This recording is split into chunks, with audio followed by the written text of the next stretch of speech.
வணக்கம் மக்களே, நான் உங்கள் கிராமத்து டாக்டர். கடந்த ஒரு மாசமா சுற்றி திரியும் தெருநாய்களை பிடித்து 8 வாரங்களுக்குள் காப்பகங்களில் அடைக்க மாநகராட்சிக்கு உச்சநீதிமன்றம் உத்தரவிட்டுள்ளது. விலங்குகளுக்கு நீதி வேண்டும். இன்சென்சிபிலிட்டியுடைய உச்சம் இது. எத்தனை பிள்ளைகள் நாய் கடிக்க தெரியுமா? I completely condemn this. இப்படி பல பஞ்சாயத்து நடந்துட்டு இருந்தாலும் இதுக்கு சொல்யூஷன் என்னன்னு கேட்டோம்னா யாருக்கும் தெரியல. சரி, பொறுத்தது போதுன்னு சொல்லிட்டு நானே இதுக்கு ஒரு சொல்யூஷன் வீடியோ போடலான்னு முடிவு பண்ணிட்டேன். இந்த பிரச்சனைக்கான சொல்யூஷனை பார்க்கறதுக்கு முன்னாடி நம்ம சேனலை ஃபர்ஸ்ட் டைம் பார்க்குறீங்க அப்படின்னா மறக்காமல் சப்ஸ்கிரைப் பண்ணி அந்த பெல் ஐக்கனை கிளிக் பண்ணிக்கோங்க. இன்னைக்கான வீடியோக்குள்ள நம்ம போகலாம்.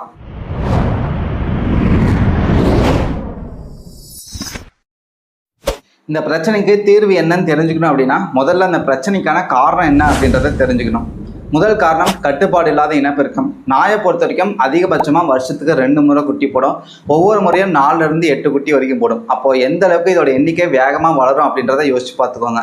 ரெண்டாவது காரணம், இந்தியாவில் வீணாக்கப்படக்கூடிய உணவுகள் வந்துட்டு ரொம்பவே அதிகம்.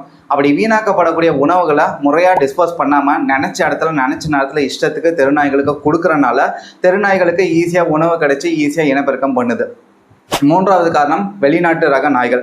முன்னாடியெல்லாம் தெருவில் கூட ஒரு நாட்டு நாய் குட்டி போட்டுச்சு அப்படின்னா அந்த குட்டிகளை எல்லாரும் அவங்களோட வீட்டுக்கு எடுத்துகிட்டு போயிட்டு வீட்டோட பாதுகாப்புக்காக வளர்த்துட்டு இருந்தாங்க.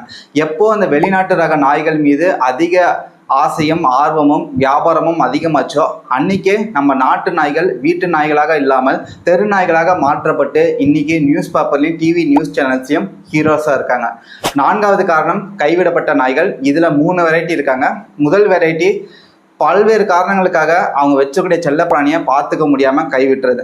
ரெண்டாவது வெரைட்டி, அவங்க ஒரு ஃபீமேல் டாக் பெண் நாயாக வச்சுருப்பாங்க. அந்த பெண் நாய்க்கு ஃபேமிலி பிளானிங் கூட பண்ணாமல் அது ஒவ்வொரு முறையும் குட்டி போடும்போது அந்த குட்டியெல்லாம் தூக்கிட்டு போய் மனசாட்சியே இல்லாமல் யாருக்கும் தெரியாத ஒரு இடத்துல கொண்டு போய் விட்டுறது. மூணாவது வெரைட்டி ரொம்பவே ஒரு விசித்திரமான வெரைட்டி. அவங்க ஒரு வெளிநாட்டு ரக நாய் வச்சுருப்பாங்க.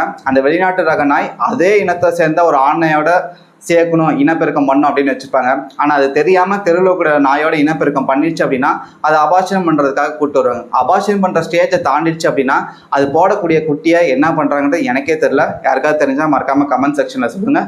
ஸோ இந்த மாதிரியான காரணங்கள்னால இன்றைக்கி தெருவில் கூடிய நாய்களோட பாப்புலேஷன் எண்ணிக்கைன்றது ரொம்பவே வேகமாக வளர்ந்துக்கிட்டே இருக்குது. இது இல்லாமல் வேறு ஏதாவது உங்களுக்கு காரணம் தெரிஞ்சுன்னா அதையும் மறக்காமல் கமெண்ட் செக்ஷனில் சொல்லுங்கள். இந்த பிரச்சனைக்கான தீர்வை பொறுத்த வரைக்கும் தெருநாய்களோட எண்ணிக்கை படிப்படியாக குறைக்கப்பட வேண்டும். அதே நேரத்தில் ரேபிஸ் தொற்றை முழுமையாக உடனடியாக கட்டுப்படுத்த வேண்டும். இதற்காக உலகம் முழுக்க இருக்கக்கூடிய எல்லா நாடுகளையும் கையில் எடுத்த ஒரு பிரம்மாஸ்திரம் தான் CNVR ப்ரோக்ராம்.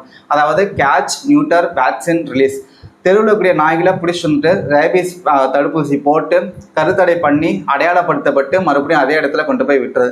இந்த CNVR ப்ரோக்ராம் இன்னைக்கு கடமைக்குன்னு தான் பண்ணிட்டு இருக்காங்க.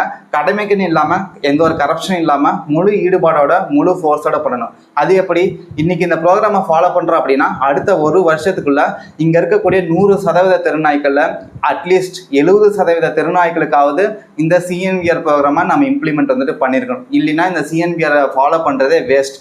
ஸோ முதல் சொல்யூஷனை பொறுத்த வரைக்கும் இனப்பெருக்கத்தையும் ரேபிஸ் தொற்றையும் கட்டுப்படுத்த CNVR ப்ரோக்ராமை ஃபாலோ பண்ணணும். ரெண்டாவது சொல்யூஷன், தெருநாய்களுக்கு நினச்ச இடங்களை உணவளிக்காமல் கம்யூனிட்டி ஃபீடிங் அப்படின்ற ஒரு மெத்தடை ஃபாலோ பண்ணலாம். இந்த கம்யூனிட்டி ஃபீடிங்கிறது என்ன அப்படின்னா ஒரு குறிப்பிட்ட இடத்த ஃபிக்ஸ் பண்ணி அந்த இடத்துல பொதுமக்கள் எல்லாரும் போயிட்டு தெருநாய்களுக்கு உணவளிக்கலாம் அப்படின்னு சொல்லி ஒரு இடத்த ஃபிக்ஸ் பண்ணுறதுக்கு பேர் தான் கம்யூனிட்டி ஃபீடிங்.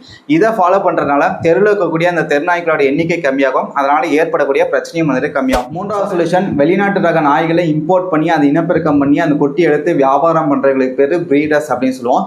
இந்த மாதிரி பிஸ்னஸ் பண்ணக்கூடிய ப்ரீடர்ஸ் முறையாக கவர்மெண்ட்டில் ரெஜிஸ்டர் பண்ணி லைசன்ஸ் வாங்கி தான் பண்ணுறாங்களா அப்படின்றத கவர்மெண்ட் வந்துட்டு ரெகுலராக செக் பண்ணோம்.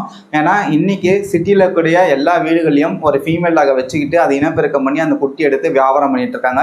இந்த மாதிரி முறையாக கவர்மெண்ட்டில் லைசன்ஸ் வாங்காமல் இந்த பிஸ்னஸ் பண்ணுறவங்களுக்கு அதிகப்படியான ஃபைனும் பனிஷ்மெண்ட்டும் கொடுக்கணும். நான்காவது பாயிண்ட், அப்படி ப்ரீடர்ஸ் பண்ணக்கூடிய இந்த பிஸ்னஸ்க்கு அதிகப்படியான வரி வந்துட்டு போடணும். அது மட்டும் இல்லாமல் நகரங்களில் இந்த வெளிநாட்டு ரக நாய்கள் யாரெல்லாம் வச்சிருக்காங்களோ அவங்களுக்கு வீட்டு வரி மாதிரி வருஷம் ஆனால் நாய் வரியும் தனியாக வந்துட்டு போடணும். இது எல்லாத்துக்கும் சேர்த்து ஒட்டுமொத்தமாக foreign reads regulations and policy அப்படின்னு சொல்லிட்டு ஸ்ட்ரிக்டாக ஒன்று கொண்டு வந்து ஃபாலோ பண்ணோம். அஞ்சாவது பாயிண்டை பொறுத்த வரைக்கும் செல்லப்பிராணிகள் வளர்க்குறவங்க எல்லாருமே வந்துட்டு முறையாக ரெஜிஸ்டர் பண்ணோம். அதாவது பெட் ரெஜிஸ்ட்ரேஷன் அப்படின்னு சொல்லுவாங்க. பெட் ரெஜிஸ்ட்ரேஷன் பண்ணாதவங்களுக்கு அதுக்கு உரிய ஃபைன் வந்துட்டு போடணும். அது மட்டும் இல்லாமல் யார் அவங்களோட செல்லப்பிராணியை நடு ரோட்டில் வந்துட்டு தனியாக விட்டுட்டு போகிறாங்களோ அவங்களுக்கு அதுக்கு உரிய தண்டனையும் ஃபைனும் வந்துட்டு போடணும். ஆறாவது பாயிண்ட் அடாப்ஷன் ப்ரோக்ராம். கவர்மெண்ட்டே முன் வந்து எல்லா ஊர்களிலும் ஒரு குறிப்பிட்ட டைமுக்கு ஒரு முறை தெருக்களில் இருக்கக்கூடிய ஹெல்த்தியான நாய் மற்றும் நாய்க்குட்டிகளை தத்தெடுக்கக்கூடிய இந்த ப்ரோக்ராம் வந்துட்டு நடத்தணும். அப்படி தத்தெடுக்கக்கூடிய மக்களை ஊக்குவிக்கக்கூடிய வகையில் அவங்களுக்கு ஒரு குறிப்பிட்ட சலுகைகள் வந்துட்டு வழங்கணும். இந்த மாதிரி பண்ணும்போது தெருக்களில் இருக்கக்கூடிய நாய்களோட எண்ணிக்கை கம்மியாகி அது வீட்டு நாய்களாக மாறதுக்கான வாய்ப்பு வந்து ரொம்பவே அதிகமாக இருக்குது. ஏழாவது பாயிண்ட் அவேர்னஸ், விழிப்புணர்வு அப்படின்றது ரொம்பவே ஒரு முக்கியமான ஒன்று. ஏன்னா 2022 மற்றும் 2024 இந்த 2 வருஷத்தில் மட்டும் இந்தியாவில் ரேபிஸ் தொற்றுனால ஏற்பட்ட உயிரிழப்புகளோட எண்ணிக்கை 350க்கு மேலே அப்படின்னு சொல்கிறாங்க. இந்த 350 உயிரிழப்புகளில் 120 உயிரிழப்புகள் வந்துட்டு நாய் கடிச்சிச்சு அப்படின்னா அதுக்கு ரேபிஸ் வேக்சின் போடணும். ஏதாவது ஒரு காரணத்தினாலேயோ தெரியாமையோ இல்லை அலட்சியத்தினாலேயோ ரேபிஸ் வேக்சின் போடாமல் ஏற்பட்ட உயிரிழப்புகளோட எண்ணிக்கை தான் இந்த 120. ஸோ விழிப்புணர்வு அப்படின்றது ரொம்பவே முக்கியமான ஒன்று. ஸோ முடிஞ்ச வரைக்கும் எல்லா சமூக ஊடகங்களிலும் இது குறித்த விழிப்புணர்வு வந்துட்டு ஏற்படுத்தணும். ஸ்கூல், காலேஜஸ், ஆஃபீஸஸ், கிராம சபை கூட்டம், மக்கள் தினந்தோறும் ஒரு 20 பேர் 50 பேர் கூடக்கூடிய இடமா இருந்துச்சு அப்படின்னா ஒரு 3 மாதத்திற்கு ஒரு முறை ரேபிஸ்னா என்ன, நாய் கடிச்சிச்சுன்னா ஃபர்ஸ்ட் எய்டாக நம்ம முதல்ல என்ன பண்ணணும், எத்தனை டோஸ் தடுப்பூசி வந்துட்டு போட்டுக்கணும், வீட்டில் கூடிய நாய்க்கு எப்பப்பெல்லாம் தடுப்பூசி போடணும், இதை குறித்த விழிப்புணர்வு அவங்களுக்கு ரெகுலராக வந்துட்டு ஏற்படுத்திக்கிட்டே இருக்கணும். இன்னொரு முக்கியமான சொல்யூஷன் நான் சொல்லுவேன்னு எதிர்பார்த்துருப்பீங்க. தெருநாய்களை கொண்டு போயிட்டு ஷெல்டர்ஸ் வச்சு பார்த்துக்கலாம் அப்படின்றது. சுப்ரீம் கோர்ட்டோட புது ஜட்மெண்ட் அண்ட் ஏபிசி ரூல்ஸ் 2023 படி அது பாசிபிள் கிடையாது.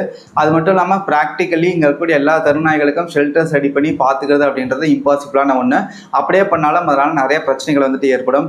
அதுக்கு பதிலாக எங்கெல்லாம் தெருநாய்கள் ரொம்ப அக்ரெசிவாக நிறைய பிரச்சனைகள் டெய்லியும் கொடுத்துட்ருக்கு அப்படின்னா அங்கே இருக்கக்கூடிய அக்ரெசிவான டாக்ஸை மட்டும் ரிமூவ் பண்ணி நம்ம ஷெல்டர்ஸில் வச்சு பார்த்துக்கலாம். ஸோ இப்போ நான் சொன்ன இந்த 7 சொல்யூஷன்ஸும் தான் வந்துட்டு எல்லா நாடுகளும் பின்பற்றி அவங்களோட நாடுகளை வந்துட்டு தெருநாய்கள் இல்லாத நாடுகளாகவும் ரேபிஸ் தொற்று இல்லாத நாடுகளாகவும் வந்துட்டு மாற்றிருக்கிறாங்க. இந்த 7 சொல்யூஷன்ஸும் வந்துட்டு வெறும் கவர்மெண்ட் மட்டும் இம்ப்ளிமெண்ட் பண்ணி சக்ஸஸ் கொண்டு வர முடியுமா அப்படின்னு கேட்டிங்கன்னா கண்டிப்பாக கிடையாது. இங்கே இருக்கக்கூடிய ஒவ்வொருத்தர்கிட்டையும் மாற்றமும் சமூக பொறுப்பும் வந்துட்டு தேவைப்படுது. என்ன மாற்றம் அப்படின்னா, கார்பரேஷன்லேருந்து ஏபிசி பண்ணுறதுக்காக நாய் பிடிக்க வராங்க அப்படின்னா யாரும் போயிட்டு பிடிக்க வேணாம் அப்படின்னு சொல்லி தடுக்காதீங்க. அதுக்கடுத்ததாக நீங்கள் ஒரு பெண் நாய் வச்சுருக்கீங்க அப்படின்னா எவ்வளோ செலவானாலும் பரவாயில்ல, அதுக்கு வந்துட்டு ஃபேமிலி பிளானிங் தயவு செய்து பண்ணிக்கோங்க. ஃபேமிலி பிளானிங் பண்ணாமல் அது போடுற குட்டியை ரோட்டில் விட்டுறதுனால நிறைய பிரச்சனை வந்துட்டு ஏற்படுது. அதுக்கடுத்ததாக உங்கள் குழந்தைங்க ஆசைப்பட்றாங்க அப்படின்னு சொல்லிட்டு அதிக காசு போட்டு வெளிநாட்டு ரக நாய்களை வந்துட்டு வாங்காதீங்க. என்னோட அனுபவத்தில் சொல்கிறேன், நீங்கள் காசு போட்டு வாங்கினதுக்கப்புறமும் நிறைய செலவு வந்து வச்சுக்கிட்டே இருக்கும், உங்களால் செலவு பண்ண முடியாது. நம்ம நாட்டு நாயை தத்தெடுத்துக்கோங்க. நம்ம நாட்டு நாயும் நம்மக்கிட்ட வந்துட்டு பாசமாக இருக்கும், நம்மக்கிட்ட விளையாடும், நம்மக்கிட்ட அன்பு காட்டும், நம்மளை வந்துட்டு பாதுகாக்கும். ஸோ நம்ம நாட்டு நாய்க்கு முன்னுரிமை வந்துட்டு கொடுங்க. அதுக்கடுத்து முடிஞ்ச வரைக்கும் எல்லாத்துக்கிட்டையும் இந்த ரேபிஸ்னால் என்ன, இந்த நாய் கடிச்சிச்சுன்னா ஃபர்ஸ்ட் எய்ட் என்ன பண்ணணும், எப்போல்லாம் வேக்சின் போடணும், நாய்க்கு வேக்சின் போடணும், இந்த குறித்த விழிப்புணர்வை பற்றி எல்லாத்துக்கிட்டையும் ரெகுலராக வந்துட்டு பேசிக்கிட்டே இருங்க. ஸோ இந்த மாதிரி ஒட்டுமொத்தமாக ஒரு மாற்றத்தை நோக்கி நம்ம பயணிக்கும் போது நம்மளால் கண்டிப்பாக அடுத்த ஒரு வருஷத்துக்குள்ளே இந்த ரேபிஸ் தொற்றுனால ஏற்படக்கூடிய உயிரிழப்பை முற்றிலுமாக வந்துட்டு கட்டுப்படுத்த முடியும். அடுத்த ஒரு 10 வருடத்திற்குள்ளே நம்ம நாட்டில் தெருநாய்களை விரல் விட்டு எண்ணக்கூடிய அளவுக்கு நம்மளால் வந்துட்டு குறைக்க முடியும். ஆனால் அதுக்கு இங்கே இருக்கக்கூடிய எல்லாத்துக்கிட்டையும் வந்துட்டு ஒரு மாற்றம் வந்துட்டு கண்டிப்பாக தேவைப்படுது. இந்த இடத்துல இன்னொரு 2 முக்கியமான விஷயம் ஆட் பண்ணணும்னு நினைக்கிறேன். ஒரு 2 பிஸ்னஸ் வாய்ப்புகளும் வந்துட்டு இருக்குது. ஃபஸ்ட்டு வந்துட்டு பெட் அடாப்ஷனை யூஸ் பண்ணி ஒரு அப்ளிகேஷன் வந்து கிரியேட் பண்ணலாம். நிறைய பேர்த்துக்கு கண்டிப்பாக வந்துட்டு யூஸ்ஃபுல்லாக இருக்கும். அதுக்கு அடுத்ததாக 2வது பாயிண்ட் வந்துட்டு, இது எனக்கு டெக்னிக்கலி பாசிபிளான்னு தெரில, இன்ஜினியர்ஸ் யாராவது பார்த்துட்டு இருந்தீங்க அப்படின்னா இது பாசிபிளா அப்படின்றத கமெண்ட் செக்ஷன் வந்துட்டு மறக்காமல் சொல்லுங்கள். இப்போது குருவிகள்லாம் வராமல் இருக்கிறதுக்கு சவுண்ட் ஃப்ரீக்வன்சி ஒன்று யூஸ் பண்ணால் குருவிகள்லாம் வராது அப்படின்னு சொல்லி அக்ரிகல்ச்சர் ஃபீல்ட் வந்துட்டு இருக்குது. ஸோ அதே மாதிரி தெருவில் நைட் டைமில் கடந்து போகக்கூடியவர்கள் நிறைய பேர் இருக்காங்க.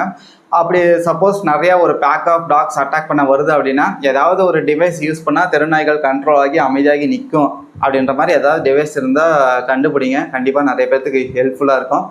ஸோ இப்போ நான் சொன்ன சொல்யூஷன்ஸ் எல்லாம் கண்டிப்பாக உங்களுக்கு புரிஞ்சிருக்கும்னு நினைக்கிறேன். ஸோ மாற்றத்திற்கான பாதையை நோக்கி உங்கள் கிராமத்து டாக்டர்.